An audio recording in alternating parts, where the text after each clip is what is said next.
The bullet had torn through Dalton's side with such force that he barely remembered falling from his horse. And now, as consciousness flickered like a dying candle, he saw the face of an Apache woman bending over him with herbs in her hands and determination in her dark eyes. He tried to speak, to warn her that the men who had shot him might still be nearby, but his tongue felt thick and useless in his mouth.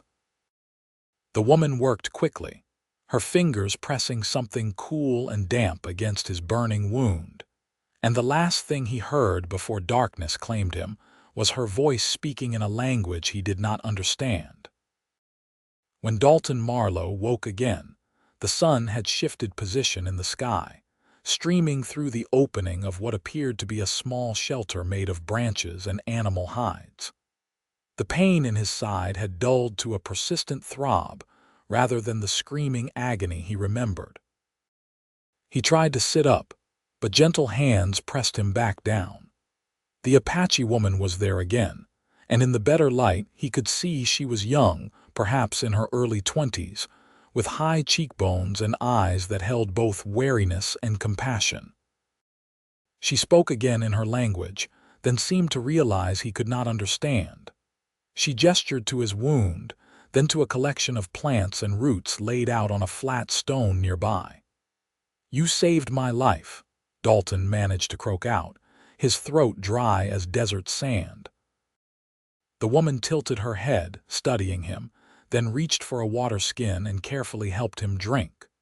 The water was cool and tasted faintly of minerals, the best thing he had ever tasted. She watched him closely, as if assessing whether he posed a threat. Dalton could not blame her for the caution. It was 1871, and tensions between settlers and the Apache people had been running high for years, especially here in the territories south of Eureka, California. "Thank you," he said, meeting her eyes. She seemed to understand the sentiment if not the words, giving a small nod. Then she pointed to herself and said, "Zayara."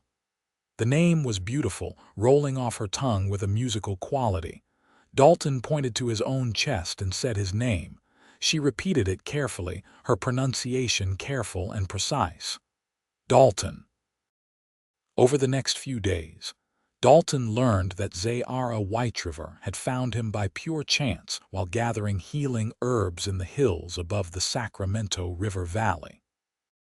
She had been alone, which was unusual, and he eventually understood through her limited English and his non-existent Apache that she had been cast out from her band for reasons she could not or would not explain. The isolation in her eyes told him it was a painful subject, so he did not press. Instead, he focused on healing, on regaining his strength under her careful ministrations. Zayara changed his dressings twice a day, applying poultices made from plants Dalton had never seen before. "Yarrow to stop the bleeding," she explained in halting English, showing him the feathery white flowers. "Willow bark for the pain." Other plants whose names he could not catch, but which seemed to draw the infection from his wound and promote healing at a rate that astonished him. She fed him broths made from rabbit and deer, thickened with ground acorns and seasoned with wild herbs. Slowly, his strength returned. As he healed, they began to communicate more effectively. Zayara knew more English than she had initially let on, and Dalton found himself picking up Apache words with surprising ease. He learned that she was 22 years old, that she had been trained in healing by her grandmother, and that her skills were considerable. He learned that she loved the mountains, that she could track game as well as any man, and that she had a quiet laugh that emerged unexpectedly, like sunlight breaking through clouds. Dalton told her about himself in return. He was 26, a mountain man who trapped beaver and hunted elk in the high country. He had no family left to speak of, his parents having died of cholera on the wagon train west when he was 16. He had learned to survive alone in the wilderness, preferring the company of mountains and rivers to the noise and chaos of growing towns. He had been shot by claim jumpers who had taken exception to him trapping in what they considered their territory. Never mind that the territory belonged to no one or perhaps to everyone. "You go back?" Zayara asked one evening as they sat by a small fire. She had moved them twice since finding him, always staying ahead of potential trouble, always keeping them hidden. "To trapping?" Dalton considered the question. His side still ached, but the wound was closing cleanly without infection. In another week or two, he would be strong enough to travel. "I suppose I will," he said. "It is what I know. What about you? Will you return to your people?" The pain that crossed her face was immediate and raw. "They do not want me," she said softly. "I am dead to them." "Why?" The question was blunt, perhaps too much so, but Dalton had never learned the art of polite conversation. Zayara was quiet for a long moment, staring into the fire. When she spoke, her voice was barely above a whisper. "I refused marriage to a warrior chosen by my father. He was a cruel man, had already beaten 2 wives to death. I said no. For this I was cast out." Anger flared hot in Dalton's chest. "That is not right. You should not be punished for refusing a man like that." "Apache way is not always fair to women," Zayara said with a sad smile. "But it is the way. Now I am alone. When winter comes, I do not know what I will do." The words struck Dalton with unexpected force. He had been alone for 10 years, and he had told himself he preferred it that way. But these past days with Zayara had shown him something different. The ease of her presence, the quiet companionship, the way she hummed while she worked, the rare gift of her smile. He did not want to imagine her struggling to survive a mountain winter alone, or worse, falling prey to men who would take advantage of a lone woman in the wilderness. "You could stay with me," he said before he could think better of it. "I have a cabin in the high country near Ireka. Good hunting, good water. There is room for 2. Zayara looked at him with surprise. "You ask me to live with you. I am asking you to stay alive," Dalton said. "You saved my life. Let me help you survive." "People in town will not accept Apache woman living with white man," Zayara said, though he could see something like hope flickering in her eyes. Dalton leaned forward, ignoring the twinge in his side. "Then we will make them accept it. Or we will stay away from town. I do not care much for people anyway." He paused, then added, "Unless you do not want to, I would not force you into anything." "You are kind man, Dalton Marlowe," Zayara said quietly. "Very different from men who shot you, very different from warrior my father chose." She looked up at the stars beginning to emerge in the darkening sky. "I will think on this." They left it at that for the night, but Dalton found he could not sleep easily. The thought of parting ways with Zayara had lodged itself under his ribs like a splinter, uncomfortable and impossible to ignore. He had been alone for so long that he had forgotten what it felt like to care about another person's well-being, to want their company not out of necessity, but out of genuine enjoyment. The realization unsettled him.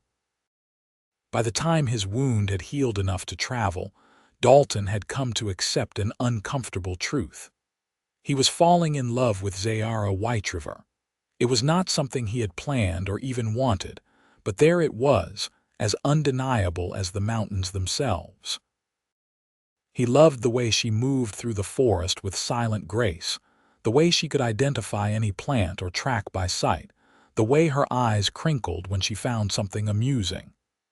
He loved her strength, her resilience, her gentle hands that had saved his life and tended his wound with such care. The problem was that he had no idea if she felt anything similar for him. She had agreed to travel to his cabin, at least to see it and decide if she wanted to stay, but that might be nothing more than practical necessity. A woman alone in the wilderness needed shelter for winter, and his offer provided that. It did not mean she cared for him beyond gratitude. They set out on a clear September morning, Dalton on his horse and Zayara walking alongside. He had offered to have her ride, but she refused, saying she preferred to walk. She carried a pack with her few belongings and the tools of her healing trade, and Dalton noticed she moved with the easy stamina of someone accustomed to long distances on foot. They traveled north toward Ireka, staying to the back country trails where they were less likely to encounter trouble. The journey took 3 days, and with each passing mile, Dalton found himself watching Zayara more closely. The way she tilted her face to the sun, breathing in the scent of pine and sage. The way she knelt by a stream to examine a plant growing along the bank, explaining its properties to him in her careful English. The way she insisted on tending his wound each night, even though it was healing well, her fingers gentle against his skin. On the 3rd night, as they camped in a grove of aspen trees, Dalton finally worked up the courage to speak the thought that had been consuming him. "Zayara, I need to tell you something." She looked up from the fire where she was roasting rabbit. "Yes, I offered you shelter because you saved my life, and that is true, but that is not the only reason." He took a breath, feeling more nervous than he had facing down a grizzly bear. "I have come to care for you, more than I expected, more than I probably should have." Zayara set down the stick she was holding and regarded him with those dark, intelligent eyes. "You speak of feelings between man and woman. I do. I understand if you do not feel the same. You do not owe me anything, but I wanted you to know so there would be no deception between us." For a long moment, Zayara said nothing. Then she stood and moved to sit beside him, close enough that their shoulders nearly touched. "I thought I was alone in these feelings," she said softly. "You are a good man, Dalton. Strong but gentle. You listen when I speak. You do not look at me like I am less because I am Apache, because I am woman. When you offered me shelter, my heart felt something I thought I would not feel again." Dalton turned to look at her, hardly daring to believe what he was hearing. "You care for me too?" "Yes," she said simply. "I did not want to at first. Caring for someone means they can hurt you, but I cannot help my heart." He reached out slowly, giving her time to pull away if she wished, and took her hand in his. Her fingers were calloused from work but warm and strong. "I will not hurt you," he promised. "Not if I can help it." "I know," she said, and then she smiled, a real smile that lit up her entire face. "This is why I care for you." They sat like that for a long time, hands joined, watching the fire burn down to embers. It was not a grand declaration or a passionate embrace, but it felt right. Real. Built on something solid. When they reached Dalton's cabin the next afternoon, Zayara stood for a long moment taking it in. The structure was simple but well built, tucked into a clearing with a creek running nearby and mountains rising on all sides. A lean-to sheltered Dalton's horse, and there was a small garden plot that had gone wild during his absence. The cabin itself was a single room with a stone fireplace, a sleeping platform in one corner, and windows with shutters to keep out the winter cold. "It is good place," Zayara said, walking around the clearing. "Good water, good hunting. You built this yourself." "Most of it," Dalton admitted. "It is not much, but it keeps the weather out." "It is more than I have had in many months," Zayara said. She turned to face him, and he saw tears glinting in her eyes, though she was smiling. "Thank you, Dalton, for bringing me here, for giving me home again." Something in her words struck him. Home. That was what this place could be with her in it, what it had never quite been when he was alone. "You are welcome here," he said, "for as long as you want to stay." They settled into a routine over the following weeks. Dalton hunted and trapped, preparing for winter by stocking the cabin with meat and firewood. Zayara tended the garden, coaxing late vegetables from the soil, and gathered herbs and roots that she dried and stored for medicine. They worked side by side in comfortable silence much of the time, but the evenings were for talking. Dalton taught her more English, and she taught him Apache. They shared stories from their pasts, dreams for the future, observations about the world around them. But there was a problem looming on the horizon, one that Dalton tried not to think about but which grew more pressing as weeks turned into a month. He needed to go into Irica for winter supplies before the snows came. Flour, salt, coffee, ammunition, things he could not make or find in the wilderness. And he knew that bringing Zayara into town would likely cause trouble. Irica, California, in 1871 was a rough mining and ranching town, swollen with men seeking gold and land.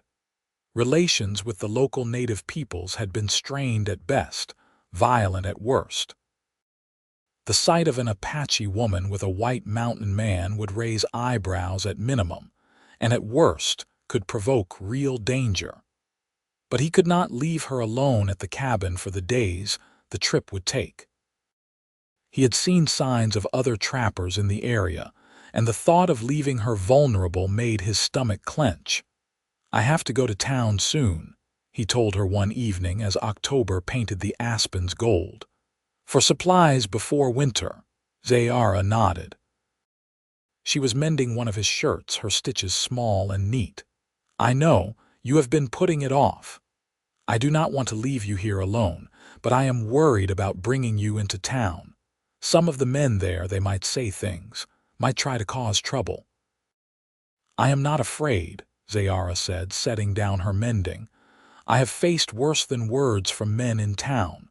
"It might be more than words," Dalton said quietly. "There are those who would not take kindly to seeing us together." Zayara met his gaze steadily.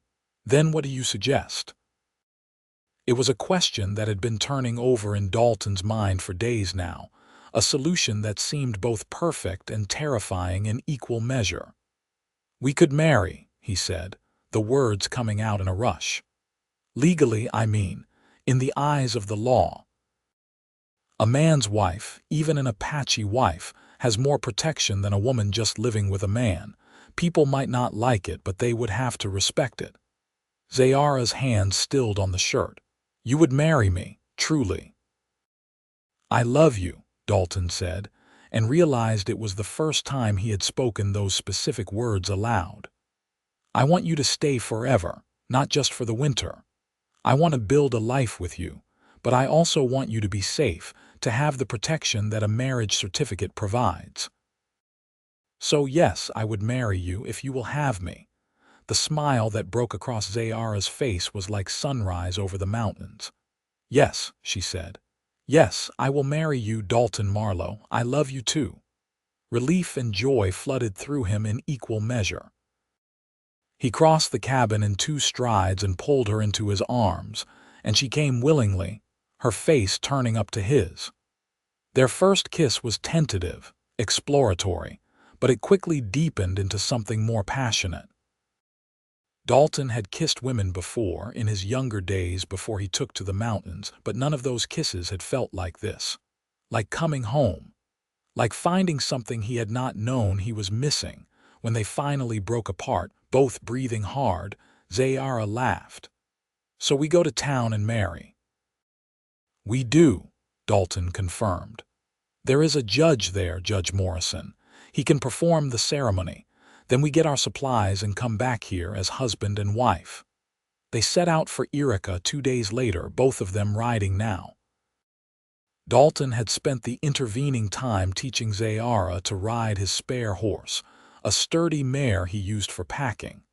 She took to it quickly, her natural balance and coordination serving her well. They made good time, reaching the outskirts of town by midday. Irica was bustling with activity, miners and ranchers and merchants going about their business in the muddy streets. Dalton felt Zayara tense beside him as heads began to turn, as people stopped to stare at the unusual sight of a mountain man and an Apache woman riding together. He reached over and squeezed her hand. "Hold your head up," he murmured. "You have as much right to be here as anyone." They dismounted at the courthouse, a 2-story wooden building that also served as the town hall. Inside, Dalton asked for Judge Morrison and was directed to a small office on the 2nd floor. The judge was a portly man in his 50s with shrewd eyes and a no-nonsense demeanor. He looked up from his paperwork as they entered, his gaze taking in Dalton and then Zayara with obvious curiosity. "Help you?" he asked. "We want to get married," Dalton said directly. "Today, if possible." Judge Morrison leaned back in his chair. "That's so, and you are Dalton Marlowe. I have a cabin up in the high country. This is Zayara Whiteriver." "Apache," the judge said, not as a question but as a statement of fact. "Yes," Zayara said, her chin lifting slightly. "Is this problem?" Judge Morrison studied her for a long moment, then looked at Dalton. "You know what you are getting into, son. Marrying a native woman is going to bring you trouble in some quarters." "I know," Dalton said firmly. "And I do not care. I love her and I want her to be my wife. That is all that matters to me. She of age, of her own free will." "I am 22 years," Zayara said. "And I am here because I choose to be. I love this man. I want to be his wife." Something in the judge's expression softened slightly. "Well, I have to say, you two seem determined, and the law does not forbid it, whatever folks might grumble about. You have witnesses." Dalton hesitated. He had not thought about needing witnesses. Judge Morrison sighed and stood up. "Come on then. We will grab a couple of clerks from downstairs. They can witness and I will perform the ceremony. You have money for the license?" "I do," Dalton said, pulling out a small pouch of coins from his pocket. The ceremony was brief and practical, performed in the judge's office with 2 bored-looking clerks as witnesses. But when Dalton slipped a simple gold band onto Zayara's finger, a ring he had bought from a jeweler downstairs, while she signed the marriage register, her eyes filled with tears. And when the judge pronounced them husband and wife, the kiss they shared held all the love and promise and hope that neither of them had expected to find. They emerged from the courthouse as a legally married couple, and Dalton felt a fierce satisfaction at that fact. Whatever came next, Zayara had the protection of his name and the law. She was Mrs. Zayara Marlowe now, and anyone who wanted to harm her would have to go through him first. Their next stop was the general store for winter supplies. The storekeeper, a thin man named Guthrie with suspicious eyes, looked them over with obvious distaste. "Help you?" he asked curtly. "We need supplies for winter," Dalton said, handing over a list he had prepared. "Flour, salt, coffee, sugar, dried beans, ammunition for a Springfield rifle, some fabric for clothing, and whatever you have in the way of seeds for spring planting." Guthrie took the list without looking at it, his gaze fixed on Zayara. "You know we do not serve Indians here." "Then it is a good thing you will be serving me," Dalton said, his voice dropping to a dangerous level. "This is my wife, Mrs. Marlowe, and we are paying customers. Now, are you going to fill that order or do I need to take my business elsewhere?" The storekeeper's face reddened. "Your wife. You married a savage." Dalton's hand moved to the knife at his belt, but Zayara touched his arm gently. "It is not worth it," she murmured. "Listen to your squaw," Guthrie sneered. "Though I am surprised she can speak English." "Enough," came a firm voice from the back of the store. A woman emerged from behind a curtain, perhaps 40 years old, with steel-gray hair and a commanding presence. "Guthrie, you will mind your manners or you will be looking for new employment. These folks came in here to do business, and we will treat them with respect." She turned to Dalton and Zayara with a warm smile. "I apologize for my clerk's rudeness. I am Mrs. Henderson, the owner of this establishment. Let me see that list." She took the paper from Dalton's hand and scanned it quickly. This is a substantial order. Give me about 20 minutes to get it all together. In the meantime, perhaps your wife would like to look at the fabric. I just received a shipment from San Francisco." Zayara glanced at Dalton, who nodded encouragingly. Mrs. Henderson led her to a section of the store with bolts of cloth in various colors and patterns. "That is a lovely ring," Mrs. Henderson said, noticing the gold band on Zayara's finger. "Recently married, today," Zayara said softly. "This morning." "Well, congratulations, Mrs. Henderson pulled out a bolt of deep blue fabric. "This would look beautiful on you. Strong cotton will wear well. And this green here, perfect for a work dress." While the women talked fabric, Dalton kept a wary eye on Guthrie, who was sullenly gathering the items from the list. He could feel other customers in the store staring, whispering to each other. Let them stare, he thought grimly. Zayara was his wife now, and he was proud of that fact. They left the store an hour later with supplies loaded onto 2 pack horses Dalton had purchased from the livery. Mrs. Henderson had given them a generous discount and sent them off with genuine wishes for happiness. It gave Dalton hope that not everyone in Erica would be hostile to their marriage. That hope was tested immediately when they stopped at the saloon for a meal before heading back to the cabin.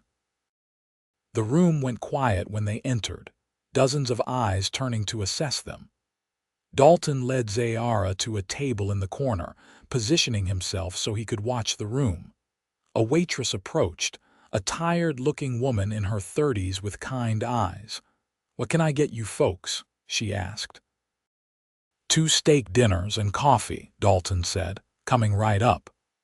The waitress hesitated, then added in a lower voice, "Fair warning, some of the boys have been drinking since noon. They might say things. Best to just ignore them." "Appreciated," Dalton said. The warning proved prescient. They were halfway through their meal when a group of men at the bar started making loud comments clearly intended for them to hear.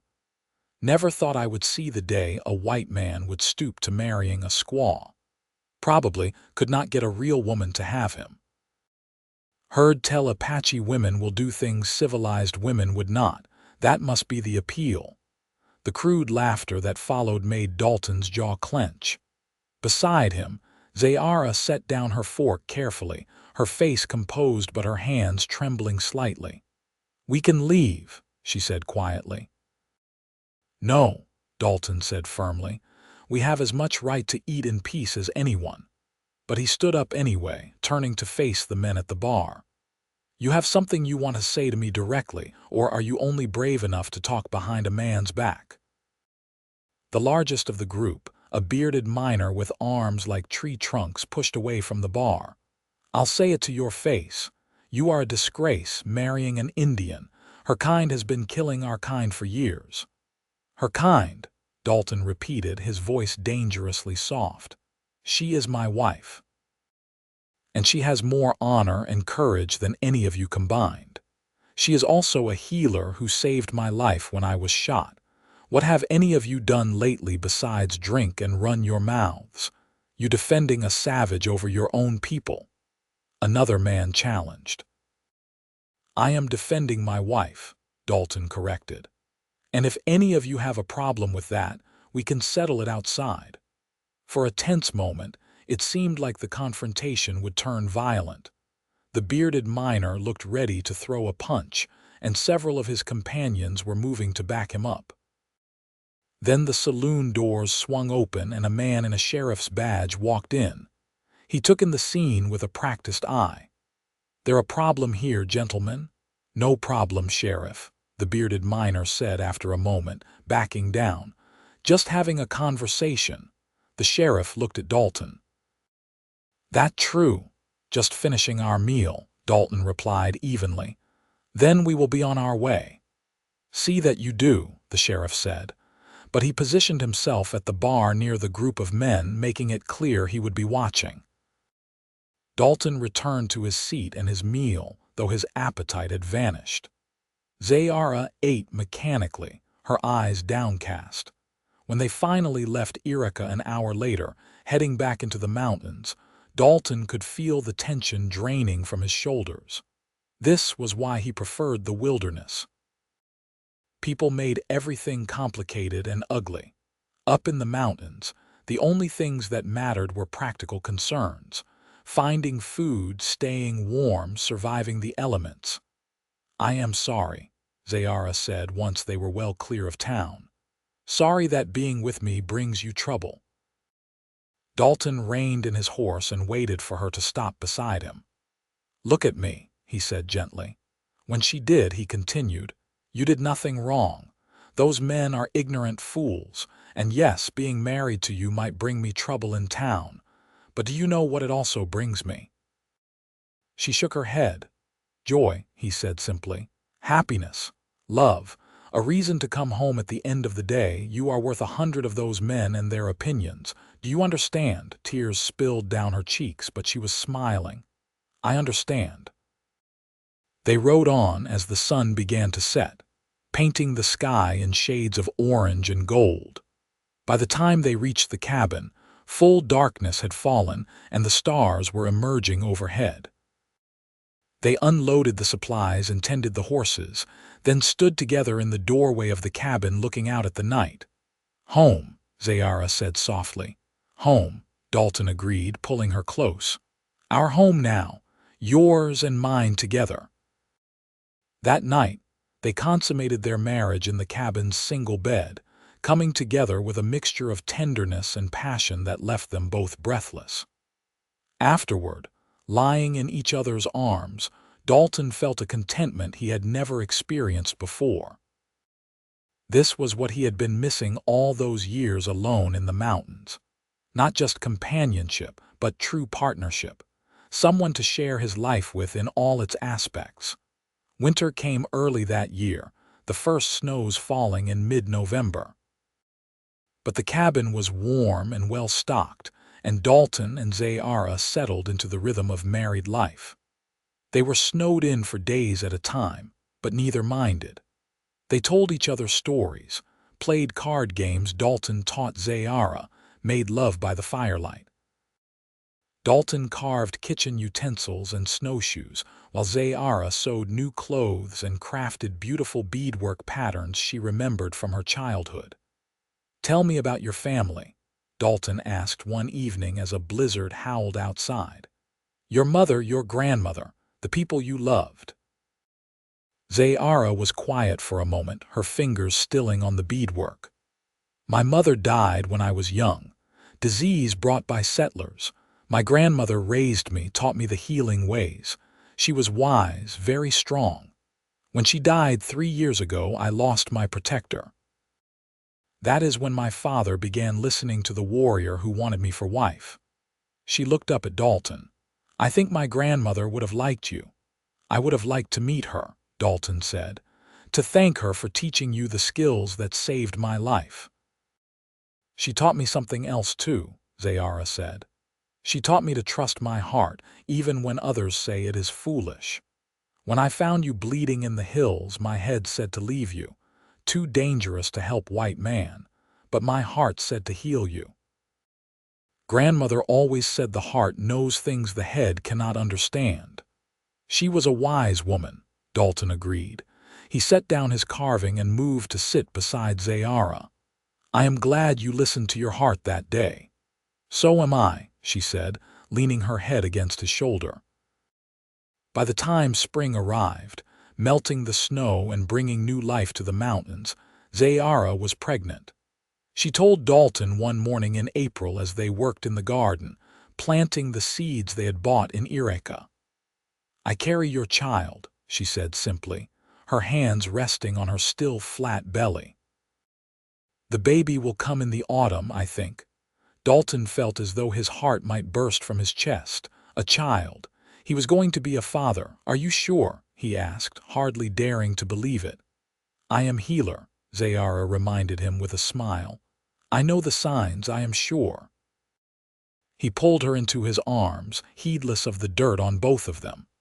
"This is the best news," he said, his voice thick with emotion. "You have made me the happiest man in California." "You are not worried," Zayara asked, "about bringing child into world, about what people will say about child with white father and Apache mother." "I am not worried about what people say," Dalton said firmly. "Our child will be loved and protected. That is all that matters, and we will raise them to be strong and proud of both sides of their heritage." The pregnancy progressed smoothly through the spring and summer. Zayara continued to be active, tending the garden and gathering herbs, though Dalton insisted she not overdo it. He became almost comically protective, hovering whenever she climbed a ladder or lifted anything heavy. She bore his concern with good-natured patience, amused by his worry. They made one trip to Arica in June for additional supplies. This time, the reactions were mixed but less overtly hostile.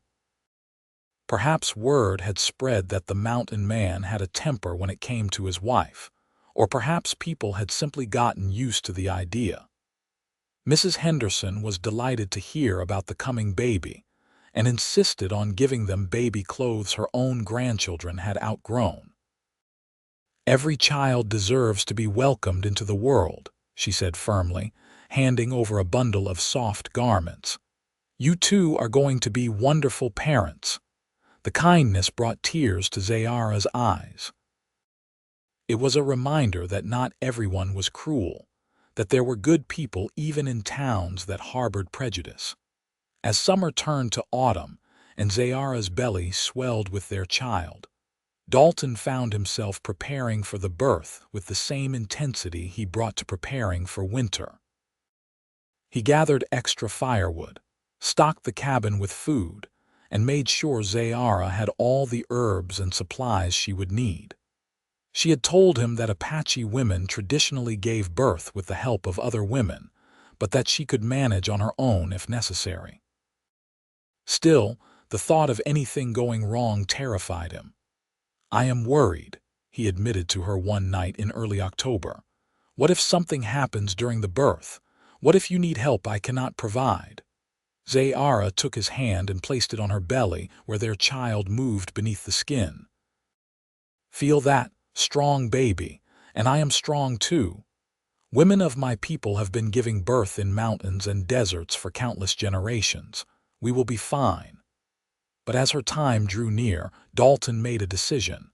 He rode into Arica and sought out the town's doctor, an elderly man named Dr. Patterson.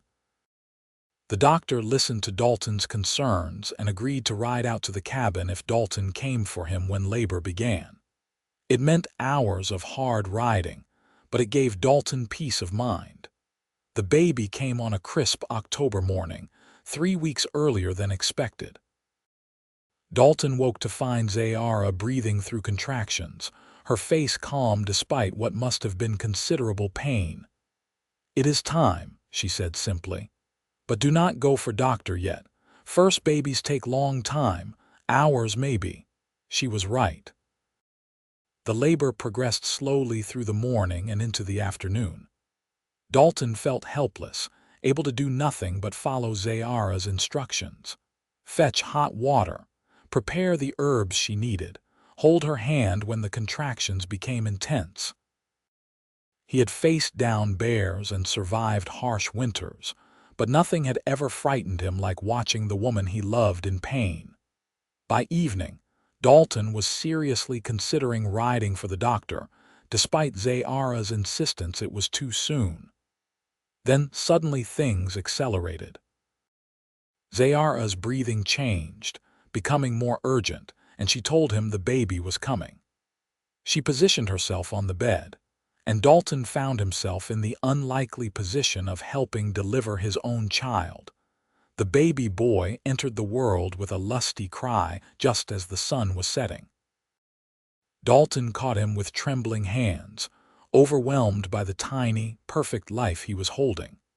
Zayara guided him through cutting the cord and wrapping the baby in soft cloth.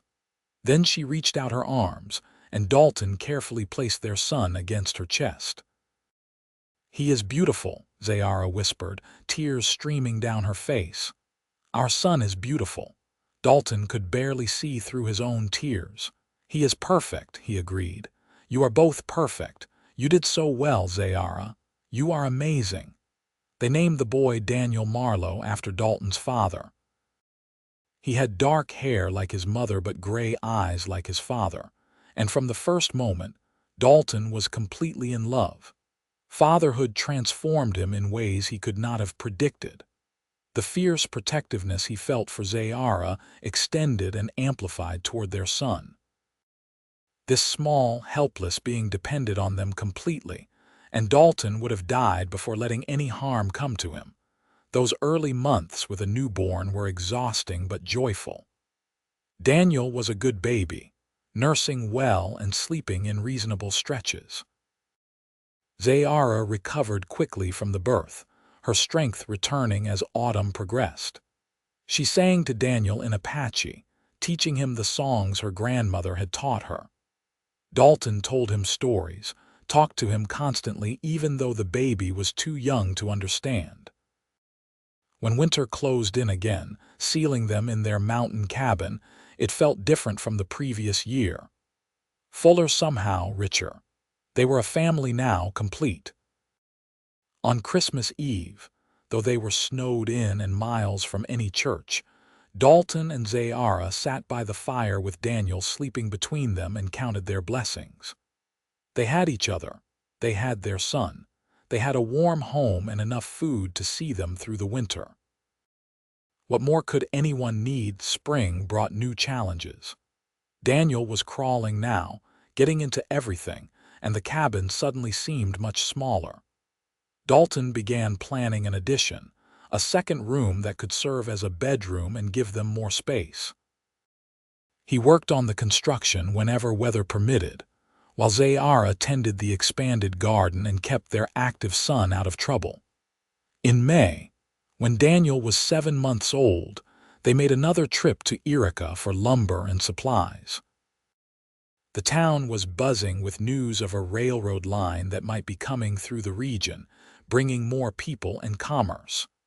Dalton was not sure how he felt about that. More people meant more development, more encroachment on the wild places he loved. But it also meant more opportunities for trade, more markets for the furs he trapped. Mrs. Henderson made a fuss over Daniel, who charmed her with his gummy smile. Even some of the men who had been hostile before softened when they saw the baby. There was something about an innocent child that could bridge divides, at least temporarily.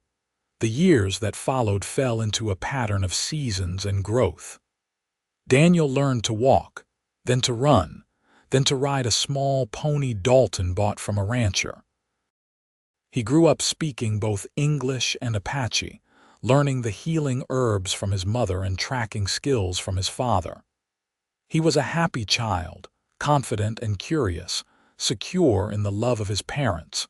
When Daniel was 3, Zayara became pregnant again. This time, Dalton knew what to expect, though he was no less anxious. Their daughter was born on a warm summer night with much less drama than her brother's birth. They named her Sarah after Dalton's mother, and she had her mother's dark eyes and delicate features. With 2 children, the cabin was definitely too small. Dalton finished the second room and started planning a third. He also built a larger barn for the animals and expanded the garden to feed their growing family. The work was endless, but it was good work, purposeful and satisfying. Zayara bloomed as a mother. She was patient and gentle, but also firm when needed, raising their children to be respectful and hardworking. She taught them about plants and animals, about the land and how to live in harmony with it. She told them stories of their Apache heritage, making sure they understood that part of themselves. Dalton taught them practical skills: hunting, trapping, fishing, how to start a fire in wet weather, how to find north without a compass. But he also taught them to read and write, using the few books he owned and newspapers from town. He wanted his children to have choices he had not had, to be able to move between the white world and their mother's world with ease. The town of Arica slowly grew more accepting of the Marlowe family. Part of it was simply time. As years passed, and people saw that Dalton and Zayara were good parents raising good children, the prejudice faded somewhat. It also helped that Zayara had quietly become the go-to healer for people in the surrounding area. When someone was sick or injured, and the doctor was unavailable or too expensive, they came to Zayara. She never turned anyone away, and her remedies were effective. It was hard to maintain prejudice against someone who had saved your child from fever or healed your broken leg. There were still incidents, of course. The time when Daniel came home from town with a black eye because another boy had called his mother a savage. Dalton wanted to storm into town and confront the boy's father, but Zayara stopped him. "Fighting will not change minds," she said. "We teach our children to be proud of who they are, to stand tall. That is how we win." So instead, Dalton taught Daniel to defend himself properly, and Zayara taught both children about the rich history and traditions of the Apache people. She taught them that they came from two worlds and were stronger for it.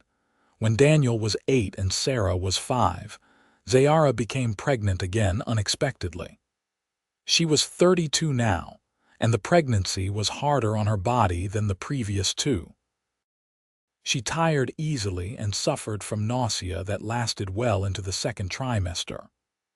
Dalton worried constantly, taking over more of her usual tasks and insisting she rest. Their third child, another boy they named Thomas, was born premature in the dead of winter. It was a difficult birth that required Dr. Patterson's help. Dalton had ridden through a blizzard to fetch the doctor, and the old man had come without hesitation. Thomas was tiny and fragile, and for several terrifying days they were not sure he would survive. But Zayara's healing skills and fierce determination pulled him through. She used every herb and technique she knew, staying awake for days to nurse and tend the struggling infant. Gradually, Thomas grew stronger. He would always be smaller than his siblings, but he survived and eventually thrived, growing into a sweet-natured boy with a quick mind. The years continued to pass, marked by the rhythms of the seasons and the milestones of their children. Daniel grew tall and strong like his father, with a gift for tracking and an easy way with horses. Sarah was clever and determined, interested in her mother's healing arts and everything else she could learn. Thomas, despite his small size, was fearless and adventurous, always climbing trees and exploring the forest. Dalton looked at his family gathered around the dinner table on his 40th birthday and felt a contentment so deep it was almost painful. 20 years ago, he had been a solitary mountain man with no expectation of ever having this. Now he had everything. A wife he loved more with each passing year, 3 healthy, happy children, a home that was full of life and laughter. That evening, after the children were asleep, Dalton and Zayara sat outside watching the stars. They did this often, treasuring these quiet moments together. "What are you thinking?" Zayara asked, leaning against him. "That I am the luckiest man alive," Dalton said simply. "That day when I got shot, when you found me bleeding in the hills, that was the best day of my life, even though I almost died." Zayara laughed softly. "Strange way to think of best day." "It brought me to you," Dalton said. "Everything good in my life started that day. Our marriage, our children. This life we have built together. None of it would exist if you had not saved me." "And none of it would exist if you had not offered me home," Zayara countered. "If you had not married me so I could stay, you gave me everything, Dalton, family again, purpose, love." "We gave each other everything," Dalton corrected, pulling her closer. "That is what partnership means, what marriage means." They sat in comfortable silence for a while, listening to the night sounds of the forest. Then Zayara spoke again. "Do you ever regret it, marrying Apache woman?" "Dealing with prejudice," making life harder than it had to be. Never, Dalton said without hesitation. Not once, not for a single moment. Yes, there have been difficult times. Yes, some people have been cruel, but I would go through it all again 100 times over for the life we have. You are my heart, Zayara. You and our children. Nothing else matters. She turned her face up to his, and he kissed her deeply, with all the love and passion that had only grown stronger over 15 years of marriage. When they finally broke apart, she was smiling. I love you, Dalton Marlowe, she said. Thank you for giving me forever. Forever, he agreed. That is what we promised, and I intend to keep that promise. As the years continued to flow by, Daniel grew into a young man, eventually leaving home to work as a guide for surveyors mapping the expanding territories. He promised to return often, and he kept that promise, bringing back stories and wages that he split with his parents. Sarah at 16 showed remarkable healing abilities, surpassing even her mother's skill with herbs and remedies. She talked about one day traveling to San Francisco to study with doctors there, to combine her mother's traditional knowledge with modern medicine. Thomas, at 13, was still deciding what he wanted to do with his life, but he had a gift for making people laugh and an artist's eye for beauty. The Marlowe cabin had become a fixture in the region. People knew they could come there for healing, for honest trade, for a fair shake regardless of their background. Dalton and Zayara had built something that lasted, something that mattered. They had proved that love could transcend the divides of culture and prejudice, that family could be built on mutual respect and partnership. On a golden October afternoon, Dalton and Zayara stood in their garden watching Thomas play with the dogs while Sarah tended her herb beds. Daniel was away working, but they expected him home before winter. The cabin had been expanded twice more over the years and now sprawled comfortably across the clearing, a testament to the family that had grown within it. We did good, didn't we? Dalton said, his arm around Zayara's shoulders. Her hair was threaded with silver now and there were lines around her eyes, but she was still the most beautiful woman he had ever seen. We did, Zayara agreed. 3 good children, strong marriage. We built a life, Dalton, a real life together.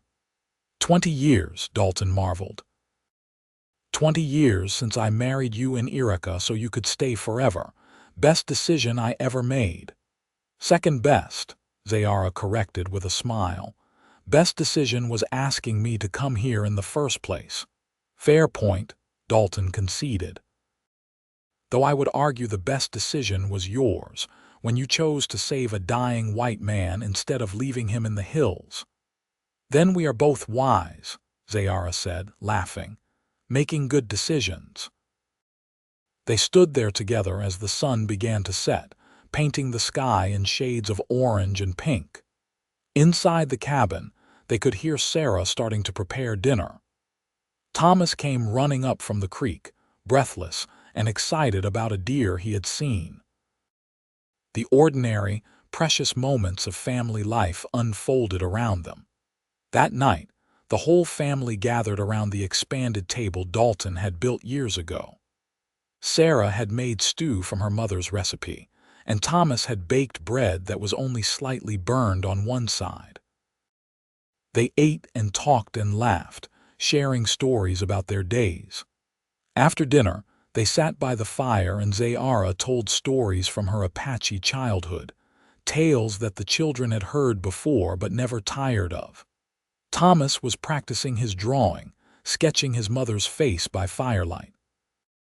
Sarah was reading a medical book she had ordered from San Francisco. Later, in the privacy of their bedroom, Dalton held Zayara close.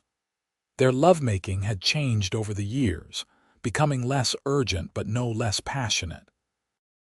It was a deep intimacy born of decades together, of knowing each other's bodies and hearts completely. I have been thinking, Zayara said afterward, her head on Dalton's chest, about building a small place in town. Nothing big, just a room where I can treat people who cannot travel all the way out here. Sarah could help me. She is ready to see more patients. You want to spend more time in Eureka? Dalton asked, surprised. Not more time exactly, but I am older now. The ride is harder than it used to be. And there are more people needing help. If we had a place there, even just a few days a week, we could help more people. Dalton considered the idea. Eureka was not the rough mining town it had been 20 years ago. It had grown, become more civilized. And Zayara was respected there now, known as a skilled healer rather than just as an Apache woman. If that is what you want, we will make it happen, he said. We have saved enough money over the years, and Daniel will be home for winter. He and I can build it. You are sure you do not mind? I know you prefer the mountains. I prefer being with you, Dalton corrected. Wherever that is, Mountains Town makes no difference to me as long as we are together.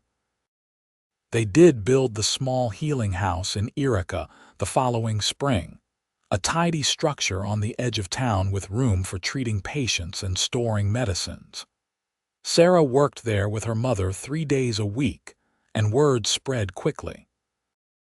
People came from miles around for the Marlowe women's treatments.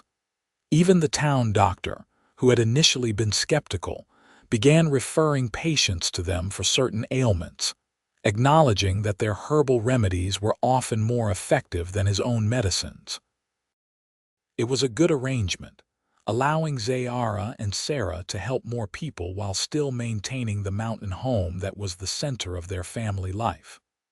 Dalton worried at first about them being in town without his protection, but those fears proved groundless. The town had changed, and so had attitudes. The Marlowe family was respected now, valued for their contributions to the community. As their 25th wedding anniversary approached, Dalton planned a surprise for Zayara. With Sarah's help, he organized a gathering at the cabin, inviting everyone who had been kind to them over the years. Mrs. Henderson came from her retirement, now elderly, but still sharp. Dr. Patterson made the trip despite his advanced age. Even Judge Morrison, who had married them all those years ago, traveled from Sacramento where he had moved. Neighbors came, both white settlers and a few Apache families that Zayara had reconnected with in recent years. When Zayara rode back from town that day and found the clearing full of people, she burst into tears. "What is this?" she asked Dalton. "A celebration," he said simply. 25 years ago I married you so you could stay forever, and you have. You stayed and you made my life complete. These people are here to honor that, to honor you and us, and what we have built together." The party lasted into the evening, filled with food and music and laughter. People shared stories about times Zayara had healed them or their loved ones, about Dalton's fairness in trade and dealings, about Daniel's skill as a guide, Sarah's gentle care, Thomas's infectious humor. The Marlowe family had touched many lives over the years, and the gathering was a testament to that impact. As the sun set and people began to depart, Dalton and Zayara stood together greeting each guest, thanking them for coming. When the last wagon had rolled away and only their children remained, sitting around the fire talking quietly, Dalton pulled Zayara close. "Happy anniversary," he said softly. "Happy anniversary," she replied. 25 years. Sometimes it feels like a lifetime and sometimes it feels like no time at all. "Here is to 25 more," Dalton said. "And then another 25 after that," Zayara laughed. "We will be very old by then." "I do not care," Dalton said. "I want every year, every day, every moment I can get with you. Growing old together sounds perfect to me." "To me as well," Zayara agreed, kissing him. "To me as well." The years that followed brought both joys and sorrows, as all lives do. When Dalton was 50, He injured his leg badly in a fall, and it never quite healed right, leaving him with a permanent limp. But Zayara's treatments kept the pain manageable, and he adapted, learning to work around the limitation. When Zayara was 45, they thought she might be pregnant again, but it turned out to be the beginning of her change of life. They both agreed 3 children were plenty, and they settled into being the parents of adults rather than children. Daniel married at 25, choosing a strong-minded woman named Elizabeth who worked as a teacher in Eureka. They built a home near town and gave Dalton and Zayara their first grandchild, a girl named Catherine. Sarah remained unmarried, devoted to her healing work, though she had suitors. She always said she was too busy to think about marriage, that her patients needed her.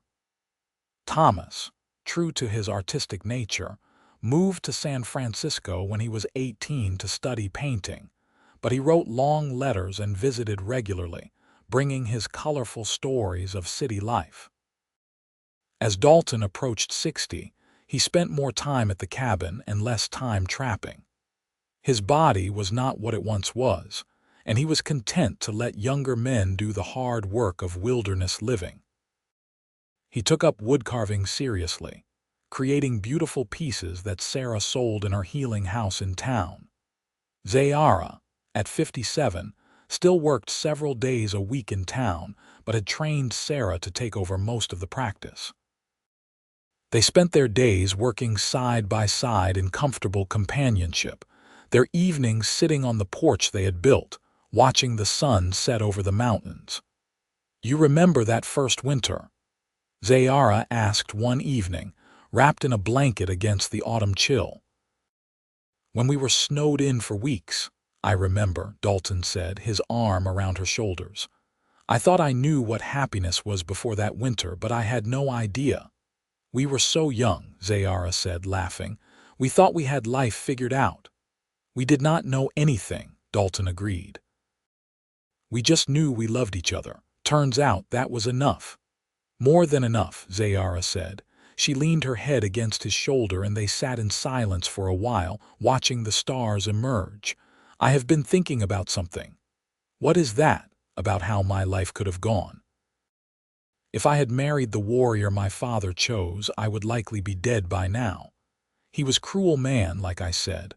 Or if I had stayed alone in the wilderness, I would have died that first winter.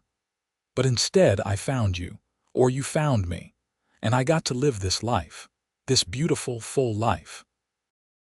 I got to be wife, mother, healer.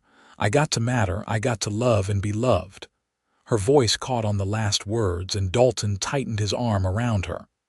"You have always mattered," he said fiercely. "You saved my life, Zayara, not just physically when you healed my wound.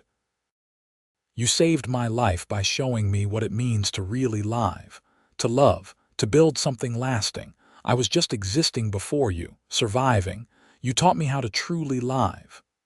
"We taught each other," Zayara said, echoing his words from years ago. "That is what marriage is, I think. Teaching each other, learning together, growing together." "Wise words," Dalton said, kissing the top of her head. "From a wise woman." They sat together until the cold drove them inside, then climbed into the bed they had shared for more than 30 years. As Dalton held Zayara in his arms, feeling her breathing slow as she drifted toward sleep, he counted his blessings one more time. A wife he loved beyond measure. 3 grown children who were good people making their own ways in the world. A grandchild with more likely to come. A home built with his own hands. A life rich with purpose and meaning. He thought back to that day 32 years ago when he had been shot and left to die in the hills. If someone had told him then what his life would become, he would not have believed it. That he would marry an Apache healer.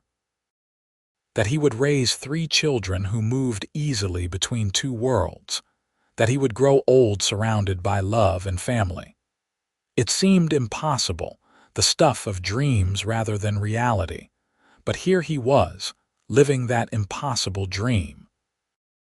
And it was all because a young Apache woman had chosen to save a dying white man's life. Because she had trusted her heart over her fear. Because she had taken a chance on him, just as he had taken a chance on her. The years continued to flow like water over stones, smoothing and shaping but never stopping. Dalton and Zayara grew older together, their hair turning white, their movements slowing, but their love never diminishing.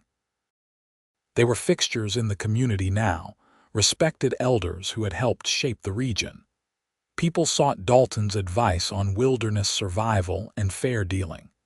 They sought Zayara's wisdom on healing and living a good life. When Dalton was 65 and Zayara was 62, they celebrated their 40th wedding anniversary with a small gathering at the cabin. All three of their children were there, along with their families. Daniel and Elizabeth had 3 children now, all growing like weeds. Sarah had finally married at 38, choosing a widowed rancher with 2 children of his own. Thomas had brought his partner from San Francisco, a talented sculptor named James, and while some people in town raised eyebrows at that, the Marlowe family welcomed him warmly. As Dalton looked around at the large, noisy, loving family that had grown from the simple union of a mountain man and an Apache healer, he felt his heart might burst from the fullness of it all. This was his legacy. Not furs trapped or money earned, but this. These people, these relationships, this love that would continue long after he was gone. "Thank you," he said to Zayara that night as they prepared for bed, "for everything. For saving my life, for marrying me, for staying with me all these years, for giving me this family, this life. Thank you." Zayara cupped his weathered face in her wrinkled hands. "You gave me the same," she said softly. "We gave each other life, Dalton. Real, full, beautiful life. That is what love does. It gives life." They held each other close that night, 2 old souls who had somehow found each other across the divides of culture and circumstance. They had built something lasting, something real.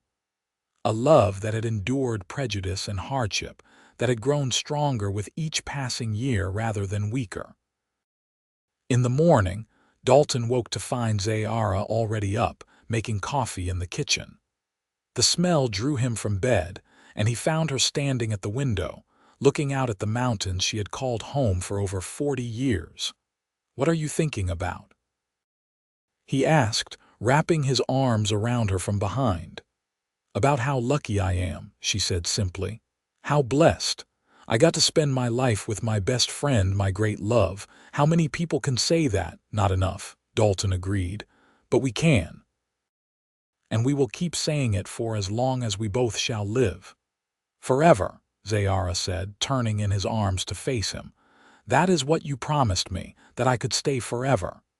"And you did," Dalton said, kissing her gently. "You stayed and you made forever something beautiful." They spent that day working in the garden together, moving slowly but contentedly. They ate a simple lunch on the porch and watched the clouds drift by. They talked about their children, about the grandchildren, about the memories they had accumulated over 4 decades together. It was an ordinary day, unremarkable in many ways, but it was perfect because they were together. As evening fell and they sat by the fire, Dalton reached for Zayara's hand and held it gently. Her skin was paper thin now, marked with age spots and scars from a lifetime of work. But to him, she was still the most beautiful woman in the world. Still the young healer who had saved his life. Still the brave woman who had chosen to trust him, to build a life with him despite all the obstacles in their path. "I love you," he said simply. "More now than ever." "I love you too," Zayara replied, squeezing his hand. "Always and forever." They sat together in the firelight, 2 souls who had found each other against all odds, who had built a life of love and purpose, who had created a legacy that would endure long after they were gone. Outside, the mountains stood eternal and unchanging.